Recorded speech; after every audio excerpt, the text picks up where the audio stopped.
Hello friends, आज से हम स्टार्ट करने जा रहे हैं ज्योग्राफी, जो कि सभी गवर्नमेंट एग्ज़ाम वनडे हो या तो जो 2 स्टेप्स में एग्ज़ाम होते हैं उनके लिए इम्पोर्टेंट है। और ये एनसीईआरटी और बेसिक बुक्स का मिक्सचर है। तो ज्योग्राफी में सबसे पहला पार्ट आता है ज्योग्राफिकल टाइम स्केल। तो ज्योग्राफिकल टाइम स्केल 4 पार्ट्स में डिवाइड रहते हैं। सबसे बड़ा रहता है एओन्स, फिर उसके बाद एरा, फिर पीरियड्स, फिर इपोच। ईओन्स के अंडर एरा आता है, फिर उसके बाद पीरियड्स, एरा के अंडर पीरियड्स आते हैं, फिर पीरियड्स इपोच सब डिवाइडेड रहते हैं। तो सबसे पहले प्री कैम्ब्रियन एरा, फिर पैलियोजोइक एरा, फिर मेसोजोइक एरा, फिर Cenozoic era. Pre Cambrian era 4800 से 570 मिलियन ईयर्स तक था। फिर उसके बाद पैलियोजोइक एरा 570 मिलियन ईयर से 245 मिलियन ईयर्स तक रहा। फिर मेसोजोइक 245 मिलियन ईयर्स एगो से 65 मिलियन ईयर्स एगो तक। अब सेनोजोइक एरा, जिस एरा में हम लोग जी रहे हैं उसको कहते हैं सेनोजोइक एरा। वो 65 मिलियन ईयर से अभी तक कंटिन्यू चल रहा है। अब सबसे पहले आते हैं पैलियोजोइक एरा। पैलियोजोइक एरा में सबसे पहले आता है कैम्ब्रियन, फिर डेवोनियन, फिर कार्बोनिफेरस पीरियड। कार्बोनिफेरस पीरियड इसमें पुराना है, फिर उसके बाद डेवोनियन, फिर कैम्ब्रियन। कैम्ब्रियन से पहले एक प्री कैम्ब्रियन एरा भी आता है जिसमें कि ओरिजिन ऑफ अर्थ है। प्री कैम्ब्रियन एरा में ओरिजिन ऑफ अर्थ है। ये अराउंड 4.5 बिलियन ईयर्स एगो था। जब अर्थ बना था तो वो हाइड्रोजन, हीलियम, कार्बन डाइऑक्साइड और नाइट्रोजन में बहुत रिच था। लेकिन उस समय ऑक्सीजन एब्सेंट था। प्री कैम्ब्रियन एरा में ही फॉर्मेशन ऑफ ओशियंस हुआ। इसी में अरावली बना, जो ओल्ड फोल्ड माउंटेन्स हैं, ये सारे प्री कैम्ब्रियन में थे। प्री कैम्ब्रियन में भी इससे भी कभी कभी एग्जाम में क्वेश्चंस आ जाते हैं। फिर ओरिजिन ऑफ लाइफ, अब एक पार्ट है इसमें प्री कैम्ब्रियन में, जब ओशियंस बने तो फिर क्रीचर्स भी बने होंगे छोटे से बड़े से। तो फिर यहाँ पे origin of life, origin of life सबसे पहले हुआ एनाएरोबिक रेस्पिरेशन के थ्रू। मतलब कि जो कि इन एब्सेंस ऑफ ऑक्सीजन, मतलब कि इसमें ऑक्सीजन नहीं चाहिए रहता, मतलब कि इन द सेंस पानी में कह सकते हैं, जो कि पानी में in the absence of oxygen में जो रेस्पिरेशन होता है उसे एनाएरोबिक रेस्पिरेशन कहते हैं। और ये यूनिसेल्युलर बैक्टीरिया में हुआ था। Unicellular bacteria, unicellular bacteria single cell, इसको कहते हैं single celled bacteria. Around 2500 million years ago. ये हम लोग मतलब प्री कैम्ब्रियन में नहीं है, उसके और बाद में आ गए हैं। यहाँ पे हमारे एल्गीज, ग्रीन एल्गी ओरिजिनेट हुए, जिसके बाद फोटोसिंथेसिस अकर हुआ। ये ग्रीन एल्गी जो है ये 2500 मिलियन ईयर्स अगो अकर हुए थे। और सबसे बड़ी बात, जो एज ऑफ रॉक होता है, ये हम लोग कैसे डिफाइन करते हैं? ये हम लोग कार्बन डेटिंग के थ्रू डिफाइन करते हैं। कार्बन डेटिंग एक प्रोसेस होता है जिसमें कि हम कोई भी ऑब्जेक्ट लेते हैं और उसका कार्बन डेटिंग करते हैं। कार्बन का भी एजिंग के हिसाब से उसको हम डिफाइन करते हैं। अब पैलियोजोइक एरा जो मेन है वो ये पार्ट है। इसमें कैम्ब्रियन एरा में जो हुआ था, इस समय लाइफ नहीं थे, नो लाइफ।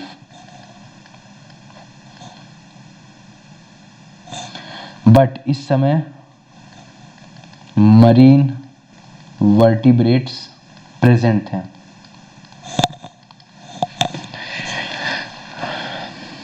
अब आता है डेवोनियन पीरियड।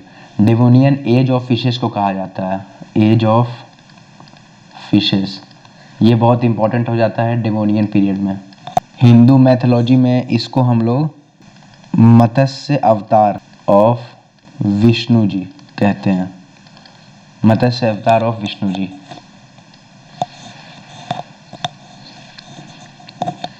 फिर अब लास्ट आता है कार्बोनिफेरस पीरियड।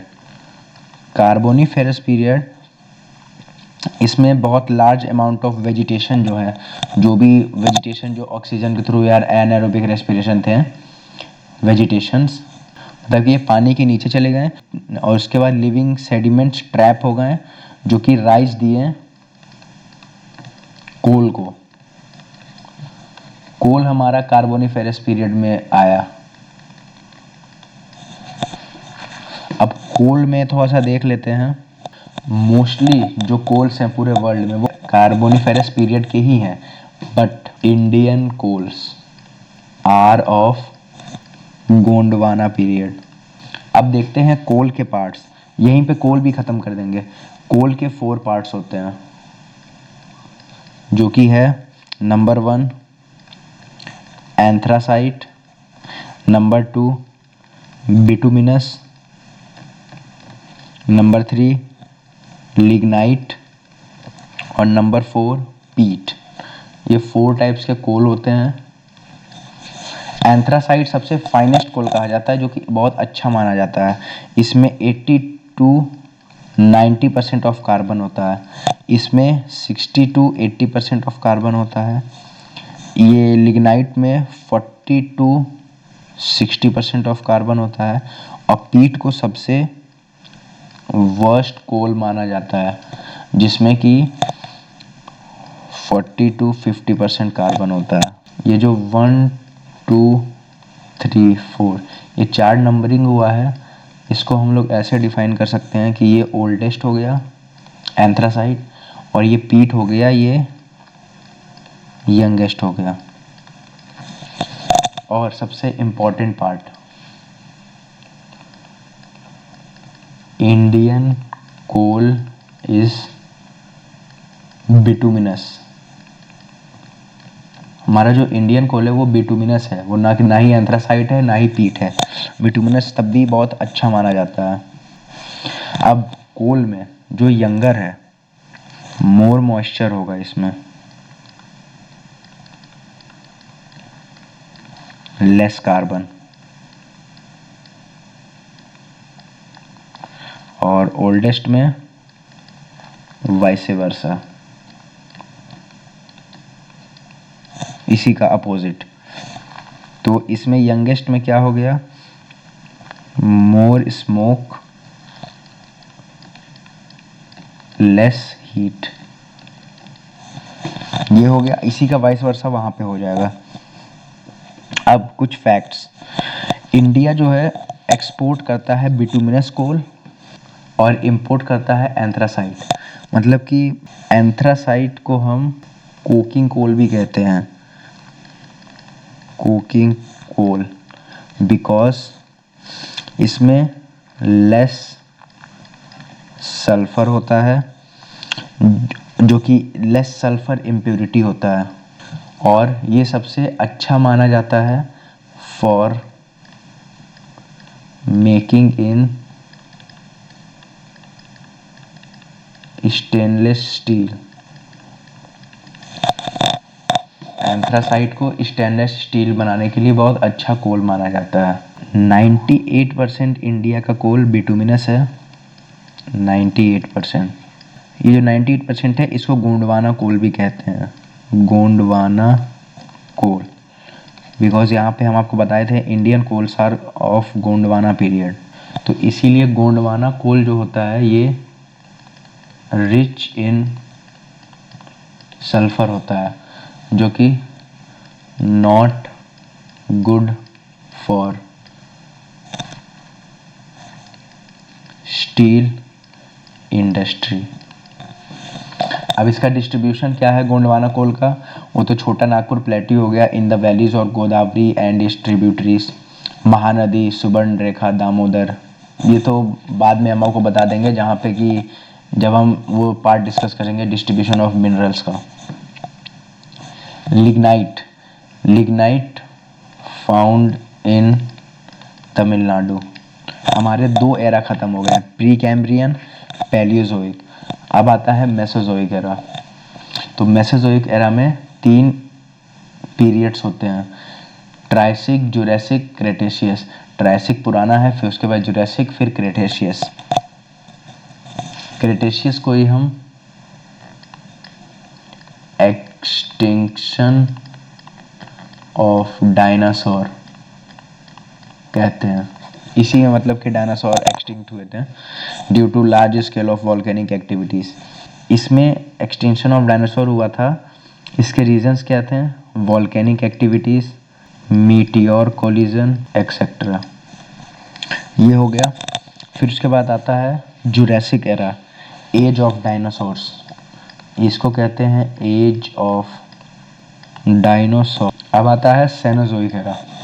सेनोजोइक एरा में दो पार्ट होते हैं, दो पार्ट्स में ये डिवाइड है, क्वाटरनरी और टर्शियरी।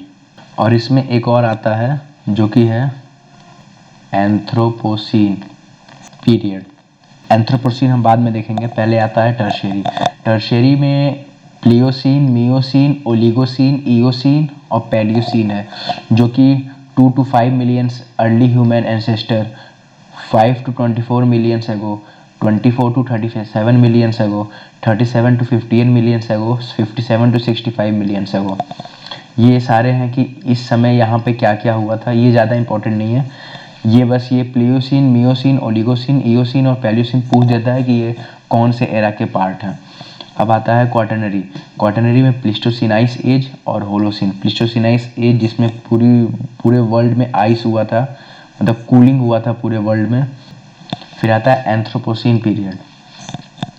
एंथ्रोपोसीन को हम लास्ट 2000 ईयर्स कहते हैं, मतलब लेटेस्ट जिसमें अभी हम लोग हैं। इसी में मॉडिफिकेशन ऑफ एटमॉस्फेयर भी हुआ बाय डिफॉरेस्टेशन, एग्रीकल्चर एक्सेट्रा।